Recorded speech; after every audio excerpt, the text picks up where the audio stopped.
Hello दोस्तों, welcome back to my channel. और ये वीडियो रहेगा लैंड रिसोर्सेज पे।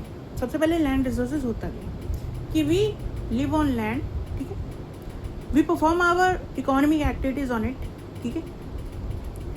हमारी जो बेसिक नीड्स हैं of shelter, food and clothing, वो भी लैंड से ही पूरी होती है। सो इसलिए लैंड को एक ऑटमोस्ट इम्पोर्टेंस दी गई है और एक रिसोर्स का एक ऑनर दिया गया है, ठीक है। उसके बाद क्या हुआ? थर्ड पॉइंट क्या कहता है? थर्ड पॉइंट ये कहता है कि हमें लैंड को जुडिशियस ही यूज़ करना चाहिए। और इसकी बहुत सारी इंपॉर्टेंस क्यों है? क्योंकि हमें पता है वो वेजिटेशन सपोर्ट करता है, लैंड वाइल्ड लाइफ सपोर्ट करता है, वैरायटी ऑफ, है ना। It helps to provide us food भी देता है हमें। तो ये सब चीज़ें करने के बाद हमें पता चला कि इसकी इम्पोर्टेंस बढ़ गई। अब क्या हुआ? अब कहा जाता है दोस्तों कि ये जो हमारा लैंड है ये एक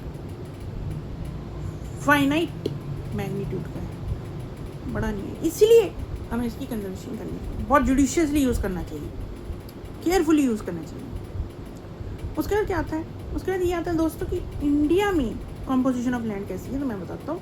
इंडिया में 43% एरिया जो है लैंड का प्लेन्स में जाता है, वो इंडस्ट्री और उसके लिए।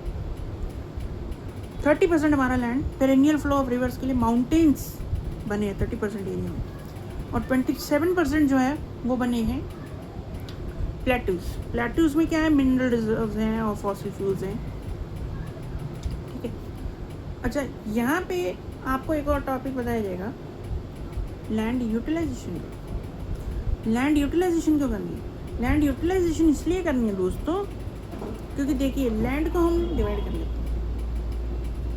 पहला जो है वो फॉरेस्ट के लिए, दूसरा जो है land put to other non agriculture uses. उसमें एक बैरन लैंड, वेस्ट लैंड, ठीक है, जिसमें land put to use for non agriculture uses, जिसमें रोड, रेलवेज एक्सेट्रा बनती हैं, ठीक है। उसके बाद आएगा परमानेंट पैस्टर्स के लिए लैंड होता है, यूज बाय पैस्ट, ठीक है। सेकंड आएगा ग्रेजिंग लैंड्स, और उसके बाद आएगा एक waste land.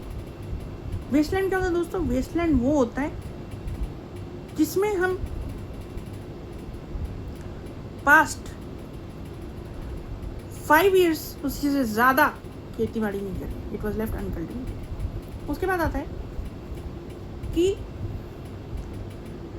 Current fellow land and other than current fellow land. Current fellow land वो है जिसमें हम एक या उससे कम साल खेती नहीं करें, और other than current fellow land वो है जिसमें हम 1 to 5 years खेती नहीं की, ये लेफ्ट अनकल्टिवेटेड, ठीक है। और उसके बाद क्या आता है? उसके बाद एक टर्म आती है नेट सोन एरिया की। नेट सोन एरिया क्या होता है?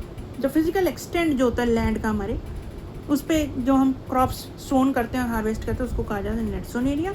ग्रॉस क्रॉप्ड एरिया क्या होता है? What is gross cropped area? तो वो होता है कि नेट सोन एरिया प्लस दी करंट फेलो लैंड, दोनों को मिला के जो एरिया बनता है वो बनता है ग्रॉस क्रॉप्ड एरिया, ठीक है। और उसके बाद क्या कह रहे हैं? अब आगे मैं आपको बताऊंगा लैंड यूज पैटर्न के बारे में। लैंड यूज पैटर्न क्या कहते हैं कि 93% हमारे पास रिपोर्टिंग एरिया कवर्ड है इंडिया में, land use pattern in India. तो 93% हमारा कवरअप है। उसमें जो बचे हुए पार्ट्स हैं वो हैं एक्सेप्ट असम, जैसे मणिपुर है, मिजोरम है, हमारा पाकिस्तान ऑक्यूपाइड कश्मीर है, और चाइना है, कुछ एरियाज चाइना के हैं या बॉर्डर के एरियाज़ हैं, वहाँ पे अभी सर्वे नहीं हुआ है। सेकंड जो कहते हैं वो है कि जो हमारे पेस्टल लैंड है वो डिक्रीज़ होने हैं, और जो पेस्टर अवेलेबल है वो पुअर क्वालिटी का है, नहीं तो उसकी कॉस्ट ऑफ कल्टिवेशन अगर है भी सही तो वो कॉस्ट ऑफ कल्टिवेशन हाई है। तीसरा क्या कहती हैं? तीसरा ये कहता है जो दोस्तों यहाँ पे कहा गया है कि जो हमारे फॉरेस्ट के एरियाज़ हैं वो 33% तक होने चाहिए। वो हमारी नेशनल फॉरेस्ट पॉलिसी 1952 के द्वारा आउटलाइन की गई है, लेकिन हम उसमें भी बहुत पीछे चल रहे हैं, इस फार मच लोअर। चौथी बात क्या की गई है? नेट जोन एरिया की बात की है दोस्तों, नेट जोन एरिया की बात की गई कि नेट जोन एरिया भी हमारे इंडिया में बहुत वेरी करता है। 80% तो नेट ज़ोन एरिया है पंजाब हरियाणा का, लेकिन 10% से भी कम है अरुणाचल प्रदेश का। ठीक है, ये एक बात है। और क्या है, और ये आता दोस्तों कि अगर हमारा जो पेस्टल लैंड के ऊपर मैंने बात की थी, अगर वो इंक्लूड होता है तो 54% हमारी रिपोर्टिंग कवर हो जाएगी ऑफ द NSA रिपोर्ट। ठीक है, उसके बाद क्या आता है, व्हाट इज वेस्टलैंड। वेस्टलैंड हुआ दोस्तों जिसमें हम कोई भी खेती नहीं करते, it is not use for any agriculture और कल्टीवेशन। वहाँ पे हम क्या करते हैं, हम बिल्डिंग्स के लिए यूज़ करते हैं ऐसे लैंड को, हम बिल्डिंग्स बनाते हैं, हम रोड्स बनाते हैं। ठीक है, तो ये चीज़ जो है हमारी एग्रीकल्चर में नहीं आती, और ये जब होता है तो वेस्टलैंड भी इंक्लूड हो जाता है नॉन एग्रीकल्चर यूजेज में, और ऐसे भी इंक्लूड हो जाता है, तो पूरा। और लास्ट में कहा गया है कि लास्ट जो पार्ट है वो बोला गया कि अगर हम लैंड को एक्सप्लॉइट करते रहे,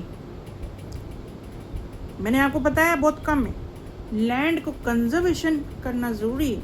अगर कंजर्व नहीं करोगे it will lead to land degradation, land की फर्टिलिटी खराब होगी, वो हमें एंडेंजर करेगा, उसकी इकोलॉजिकल कॉन्सिक्वेंस हैं, रेपरकशंस हमारी सोसाइटी पे पड़ेंगे।